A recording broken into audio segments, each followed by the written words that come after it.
Hello दोस्तों, Rana classes में आपका स्वागत है। तो आज मैं बड़ी खबरें लेकर आया हूँ। उसमें बीपीएससी की वेबसाइट पर क्या क्या नोटिफिकेशन आया, बीएसएससी की क्या क्या नोटिफिकेशन आया, और बीएसएससी इंटर लेवल मेंस और 65वीं बीपीएससी मेंस या जुडिशरी के कार्ड कब तक जारी हो सकता है। तो इस वीडियो में शुरू से अंत तक देखें। तो पहली खबर मैं पढ़ता हूँ। सिविल सेवा परीक्षा टालने की मांग पर होगी सुनवाई। तो सुप्रीम कोर्ट कोरोना के चलते सिविल सेवा परीक्षा टालने की मांग पर सुनवाई को राजी हो गया है। कोर्ट ने याचिकाकर्ता को पहले से ही याचिका की प्रति यूपीएससी और केंद्र सरकार के वकीलों को देने के लिए छूट देते हुए मामले को 28 सितंबर को सुनवाई होगी। यूपीएससी के सिविल सेवा परीक्षा के संशोधित कार्यक्रम के मुताबिक परीक्षा जो कि 4 अक्टूबर को होनी है। फिलहाल परीक्षा टालने के लिए मांग करने वाली यह याचिका गुरुवार को न्यायमूर्ति एएम खानविलकर और संजीव खन्ना की पीठ के समक्ष सुनवाई पर लगी थी। याचिकाकर्ता की ओर से सिविल सेवा परीक्षाएं जो कि 2 से 3 महीने टालने का आग्रह किया गया है। तब कोरोना महामारी का बढ़ता प्रभाव थोड़ा कम हो जाएगा और मौसम की मार भी कम हो जाएगी। कोर्ट ने याचिका को 28 सितंबर को सुनवाई पर को लगाने का आदेश दिया। मतलब ये चाह रहे हैं जो याचिका लगाएं कि 4 अक्टूबर की प्री परीक्षा जो कि 2 से 3 महीने बढ़ जाए। तो देखते हैं कि आगे क्या होता है उस दिन की सुनवाई में। उसके बाद आते हैं छठी जेपीएससी के सफल सभी 326 अभ्यर्थियों को नोटिस। तो छठी जेपीएससी के परिणाम को चुनौती देने वाली याचिकाओं पर सुनवाई करते हुए हाईकोर्ट ने सभी सफल 326 उम्मीदवारों को प्रतिवादी बनाते हुए नोटिस जारी करने का आदेश दिया है। नोटिस की आम सूचना जारी की जाएगी और समाचार पत्रों में इसका प्रकाशन किया जाएगा। जस्टिस एस के द्विवेदी अदालत ने जो कि गुरुवार को जेपीएससी नतीजे को चुनौती देने वाली 16 याचिकाओं पर सुनवाई करते हुए यह निर्देश दिया है। सुनवाई के दौरान अदालत को बताया गया कि छठी जेपीएससी परीक्षा और परिणाम को चुनौती देते हुए 32 याचिकाएं दायर हुई है। इस पर कोर्ट ने सभी मामलों को एक साथ सुनवाई की। इसके लिए 11 नवंबर को सुनवाई की तिथि तय की है। अदालत ने कहा कि इस मामले में अंतिम आदेश जारी करने से पूर्व सभी पक्षों को बात रखने का मौका मिलना चाहिए, इसलिए सभी को नोटिस दिया गया है। छठी जेपीएससी के परिणाम चुनौती देते हुए कई याचिकाएं दायर की गई। इसमें परीक्षा का परिणाम निकालने में नियमों का पालन नहीं करने, मेधा सूची में गड़बड़ी, आरक्षण के नियमों का पालन नहीं करने का मामला उठाया गया है। कुछ अभ्यर्थियों का कहना है कि इसमें जो कि किंचन में भी है जो कि गड़बड़ी हुई है। इस कारण है जो कि वह सफल उम्मीदवारों को भी प्रतिवादी बनाना चाहते। मतलब 11 नवंबर को जो सुनवाई होगी उसके लिए 326 जो सेलेक्ट हैं उनको भी जो कि पक्ष बनाया गया, उनको भी आम सूचना नोटिस जारी किया जाएगा। अब क्या है उत्तर प्रदेश से क्या खबर। 31,661 सहायक अध्यापकों की नियुक्ति का आदेश जारी कर दिया गया है। और सुप्रीम कोर्ट के आदेश के तहत कुल पदों में शिक्षा मित्रों के लिए 37,339 पद छोड़ते हुए सरकार ने बाकी पदों को नियुक्ति आदेश जारी। इन्हें जल्द ही नियुक्ति मिल जाएगी। 31,661 पदों में से जिलों में पहले से आवंटित पद और आरक्षण यथावत रिक्त पदों के अनुपात में शिक्षक नियुक्त किए जाएंगे। तो आपने देखा कि 31,661 का नियुक्ति पत्र है जो कि उत्तर प्रदेश में जारी कर दिया गया है और उम्मीद है जल्द ही जो कि नियुक्ति हो जाएगी। उसके बाद पहली बार प्रदेश स्तर पर होगी लेखपालों की भर्ती। जैसा कि मैंने वीडियो में बताया था कि 7,000 से अधिक के जो कि लेखपालों की भर्ती होगी। उसकी क्वालिफिकेशन क्या होती है, आपको इंटर होती है और कंप्यूटर के सर्टिफिकेट होना चाहिए। तो प्रदेश में पहली बार राजस्व लेखपालों भर्ती राज्य स्तर पर से करने की तैयारी है। भारतीय अन्न सेवा चयन आयोग से कराने की कार्रवाई शुरू की गई। राजस्व परिषद ने 7,000 रिक्त पदों पर भर्ती प्रस्ताव आयोग को भेज दिया है। आयोग राज्य स्तर पर भर्ती की कार्यवाही करता है। आयोग आवेदन के समय जिले का विकल्प नहीं लेता है। लिखित परीक्षा के आधार पर प्रदेश स्तर की चयन सूची तैयार करता है। आयोग की नियमावली में जिले स्तर की चयन सूची तैयार करने का प्रावधान नहीं है। वहीं लेखपालों का कैडर जिला स्तर का है। ऐसे में आयोग ने अपनी प्रक्रिया में फेरबदल नहीं किया तो लेखपालों का भी प्रदेश स्तर पर मेरिट तैयार कर राजस्व परिषद को भेजने की कार्यवाही करेगा। तो ये आपको और इसकी योग्यता उम्र सीमा क्या होगी तो ये पिछले वीडियो में आप देख सकते हैं। मैंने बताया था कि बम्पर बहाली आ रही है, उसमें आप देख सकते हैं। उसके बाद एलटी ग्रेड अध्यापक भर्ती का परिणाम 4 सप्ताह में घोषित करने का आदेश। तो हाईकोर्ट ने एलटी ग्रेड अध्यापक भर्ती परिणाम जो कि 4 सप्ताह में घोषित करने का आदेश दिया है। कोर्ट ने कहा कि याचिका ने अदालत के आदेश की प्रति आयोग के समक्ष प्रस्तुत करें और आयोग परिणाम जो कि घोषित करें। भर्ती घोषित करने की मांग को लेकर धीरेन्द्र प्रताप सिंह और 20 अन्य हाईकोर्ट में याचिका दाखिल की थी। याचिका पर न्यायमूर्ति अश्विनी मिश्र ने जो कि यह आदेश दिया था। कोर्ट ने सख्त बेसिक शिक्षा निदेशक को वारंट जारी कर तलब करने की चेतावनी नाराजगी जताया है इस मामले पर। उसके बाद पीसीएस आप लोग जो 65वीं बीपीएससी का मेंस देने के विचार कर रहे हैं उनके लिए आप है जो कि उत्तर प्रदेश में जो मेंस चल रही है उसके प्रश्न जरूर देखें, किस तरह के प्रश्न पूछे जा रहे हैं, उससे आप आइडिया लगा सकते हैं कि क्या पूछा जा सकता है। तो उत्तर प्रदेश में बेरोजगारी का मुद्दा छाया हुआ है। पीसीएस 2019 की मुख्य परीक्षा में भी शिक्षित बेरोजगारी पर सवाल बनी। बृहस्पतिवार को दूसरी पाली में आयोजित सामान्य अध्ययन के लिए 30 प्रश्न में उत्तर प्रदेश में शिक्षित बेरोजगारी के मुद्दे को आलोचनात्मक व्याख्यान करने के लिए कहा गया। हालांकि इस प्रश्न में कृषि और प्रौद्योगिकी से जुड़े कई सवाल पूछे गए। वहीं दूसरी पाली के आयोजित चौथे प्रश्न में भी परीक्षा जवाब ज़्यादातर सवाल है जो कि लोक सेवा के अभ्यर्थियों के योग आंकने के लिए रहे। बृहस्पतिवार को 24 अभ्यर्थियों ने परीक्षा छोड़ दी। उपस्थिति है जो कि कुल 4732 रही। तृतीय पाली में समान अध्ययन का तृतीय प्रश्न और दूसरी पाली में चतुर्थ प्रश्न परीक्षा आयोजित की गई। चौथे प्रश्न में एक सवाल था, आप पीसीएस अधिकारी बनने की कोशिश कर रहे हैं और विभिन्न चरणों को पार कर व्यक्तिगत साक्षात्कार करते तो अहर्थ हो गए। साक्षात्कार के लिए जाते समय रास्ते में अपने बुजुर्ग व्यक्ति अपनी पोती के साथ कहीं जा रहा, अचानक उसे आपने सामने दिल का दौरा पड़ता और बुजुर्ग की पोती है जो कि आपसे सहायता की, ऐसी दिशा में आप क्या करेंगे, विस्तृत चर्चा कीजिए। तो मतलब कहीं ना कहीं है जो कि आपके सवाल है जो कि इस तरह से पूछे जा रहे हैं कि आपको मतलब आपके व्यक्तित्व की है जो कि जांच की जा रही है कि आप किस तरह सोचते हैं। और भी क्वेश्चन कई थे उसको आप देख सकते हैं। तो लोक सेवा की नैतिक जिम्मेदारियां, लोकहित एवं सूचना का अधिकार पर संक्षिप्त टिप्पणी लिखने को कहा गया। पारदर्शिता, जवाबदेही, दृढ़ विश्वास, ये सब परीक्षण करने के लिए कहा गया। तो ये आप देख सकते हैं इसके प्रश्न को। उसके बाद आते हैं आपको बार बार रेगुलेशन बदलने से खामियाजा भुगत रहे हैं शोध छात्र। तो असिस्टेंट प्रोफेसर के लिए यूजीसी द्वारा बार बार बदलने और राज्य में उसे लागू करने में देरी का खामियाजा यहाँ के शोध छात्रों को भुगतना पड़ रहा है। इसका लाभ दूसरे राज्य के छात्र उठा ले जाते हैं। जब तक ये नए रेगुलेशन से पीएचडी करते हैं तो या तो इन्हें लंबा इंतजार करना पड़ता है या फिर एक नया रेगुलेशन आया था, इस प्रकार वे आवेदन नहीं कर पाते हैं। वर्तमान में राज्य में 2016 रेगुलेशन से पीएचडी करने वालों के छात्रों के साथ यही हो रहा है, किसी की पीएचडी पूरी नहीं हुई है, ऐसे में वे आवेदन नहीं कर पाएंगे। ऐसा ही 2014 की वैकेंसी में हुआ था। 2009 के रेगुलेशन लागू होने में देरी और पीएचडी छात्रों की वैकेंसी आवेदन नहीं, इसका लाभ दूसरे राज्यों के अभ्यर्थी ले गए थे। 2009 से पीएचडी करने वाले छात्रों को अब जाकर मौका मिल रहा है। तो ये अध्यक्ष जो हैं पूर्व अध्यक्ष बूटा डॉक्टर रणधीर कुमार, बार बार रेगुलेशन बदलने से छात्रों को खामियाजा भुगतना पड़ रहा है। साथ ही डोमिसाइल पर भी सरकार को सोचना चाहिए।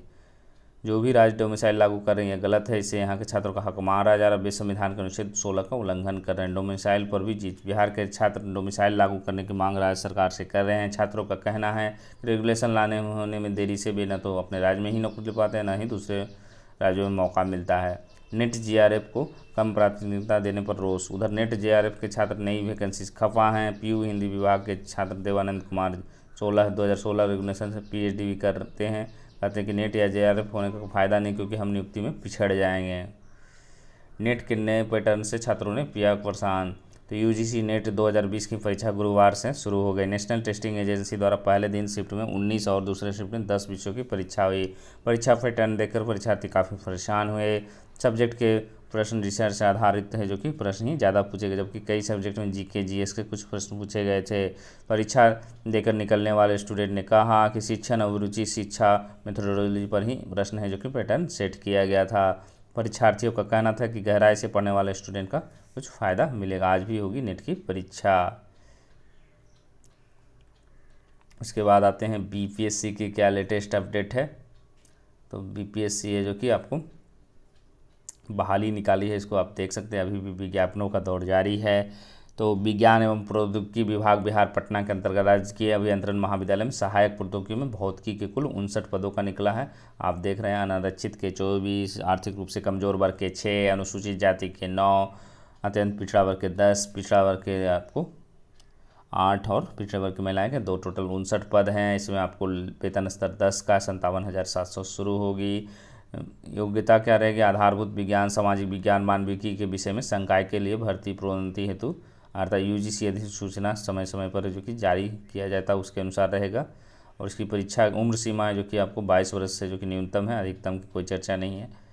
और एकेडमिक रिकॉर्ड और अनुसंधान वेटेज 20 रहेगा। लिखित परीक्षा जो कि बस टू नेक्स्ट उस पर वेटेज 40 रहेगा। साक्षात्कार के लिए 15 और संविदा पर अगर आप नियोजित हैं सहायक प्राध्यापक तो 25 वेटेज मिलेगा। तो उसके बाद है जो कि आपको इसकी तिथि कब तक है, तो इसकी फ़ीस है जो कि आपको सामान्य अभ्यर्थियों के 750 और अन्य के लिए जो कि आपको SC ST महिलाओं के लिए, दिव्यांग के लिए आपको 200 रुपये है।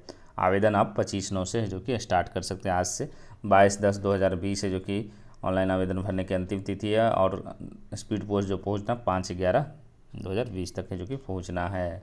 तो आप इसके अगर योग्य हैं तो आप फॉर्म भर सकते हैं। उसके बाद BPSC का क्या जारी किया गया, तो 31वीं बिहार न्यायिक सेवा में जो कि अनारक्षित उम्मीदवारों की सूची 22/9/2020 को वेबसाइट पर आमंत्रित किया गया। तो उसमें 31 महिलाओं को जो कि अरहित किया गया, मतलब ये परीक्षा दे सकते हैं।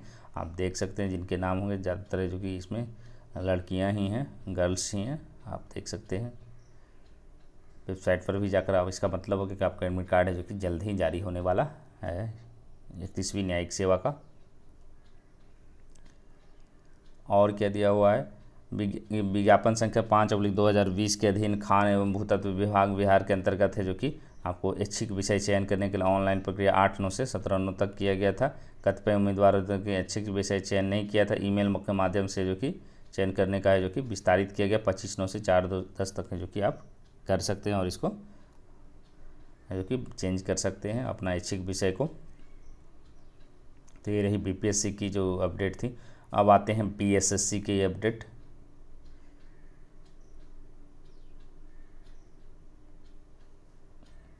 तो ये जो राजभाषा उर्दू सहायक की है वो है जो कि आपको उर्दू की, इसकी परीक्षा कब होगी, 27/12 को, मतलब दिसंबर में ही होगी। और 27/12 को क्या है, प्री एग्ज़ाम भी है आपको BPSC 66वीं BPSC प्री का।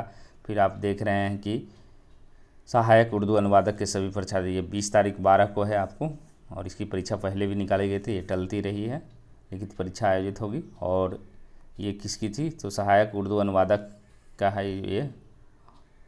और उर्दू अनुवादक के लिए जो कि 13/12, मतलब 13, 20 और 27 जो कि तीनों तिथि में जो कि BSSC जो कि जारी करेगा। और BSSC इंटर लेवल मेंस की, तो मेंस की परीक्षा का एडमिट कार्ड है जो कि आपको सितंबर लास्ट तक जारी हो जाएगा, सूचना आ जाएगी, आपको घबराने की ज़रूरत नहीं है। और बिहार दरोगा मेंस का तो एडमिट कार्ड आ ही गया है। तो BSSC का भी जो कि आपको आ जाएगा अगले सप्ताह तक है जो कि आ जाएगा निश्चित रूप से। तो आप लोग को घबराने की जरूरत, आप लोग जो कि मन लगाकर तैयारी करें। और 65वीं BPSC मेंस का भी जो एडमिट कार्ड है वो भी है जो कि आपको जल्द ही जो कि जारी हो जाएगा। और ये भी अगला सप्ताह में उम्मीद है, क्योंकि ज़्यादा समय नहीं है। 65वीं BPSC 13 अक्टूबर से जो कि परीक्षा शुरू है, तो उसकी भी जारी होगी। लेकिन एक जो नेगेटिव पक्ष जा रहा है, भले ही एडमिट कार्ड जारी हो जाए, ये जो बारिश हो रही है आपको इस पर ध्यान, क्योंकि बहुत सारी जगह ये लगातार जो बारिश चल रही है, जैसे बाढ़ का खतरा मंडरा गया है और बाढ़ आ भी गई है। तो ये थोड़ी सी संशय है, लेकिन इसको नेगेटिव में नहीं सोचना, ये तो प्रक्रिया है, एडमिट कार्ड भी जारी आपकी होगी। लेकिन बहुत ज़्यादा अगर जिस तरह 6-7 दिन बारिश 2-3 दिन चले और 3-4 दिन चली तो स्थिति गंभीर हो सकती है। लेकिन आपको ये सब नहीं सोचना है, ये तो परिस्थिति पर निर्भर करेगी। ये होगी आपको BSSC और BPSC की अपडेट हो गई। और जहाँ तक बात है BSSC की जो CGL 1 रिजल्ट की या BSSC CGL 3 की, तो बहुत सारे लोगों को जब मैंने अपडेट दिया तो बहुत सारे लोग काफ़ी उत्तेजित हो गए। 10% लोग ही उत्तेजित होते हैं, बाकी 90% तो अच्छी बात है। और इलेक्शन के पहले आएगा, बाद में आएगा, नेगेटिविटी पूरी भरी हुई है, 2 साल से नहीं आया। तो ये आप किससे पूछ सकते हैं, आपने किससे नहीं पूछा, क्यों नहीं आया, ये आप समझ सकते हैं। जिससे पूछना चाहिए उससे आपने पूछा नहीं, मुझे बोलने से तो कोई आएगी नहीं विज्ञापन।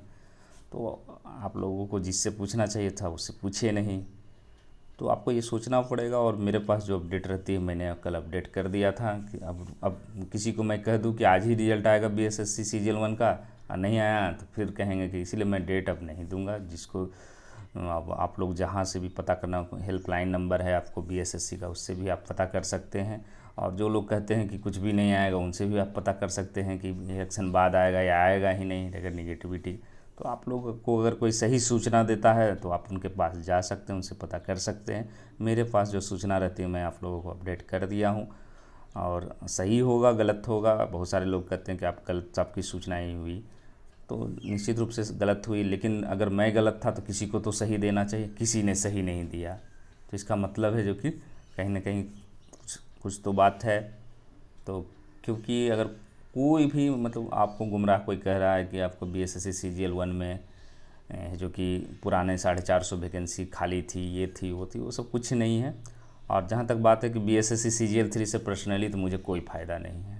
मैं बार बार कर रहा हूँ फिर से, मुझे तो BSSC CGL 1 के रिजल्ट में ही सचिवालय सहायक की 1600 ले लिया जाए तो मेरे पर्सनली काफ़ी फ़ायदा है उसमें। वो 6 महीने के अंदर ज्वाइन कर लेंगे। और ये जो BSSC CGL 3 वैकेंसी कहीं आ गई तो ये तो अभी 2 साल लग सकती है, 4 साल लग सकती है।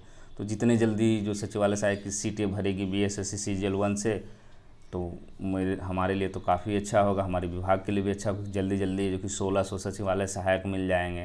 तो पर्सनली अगर कहा जाए तो मैं ये इच्छा रखूँगा।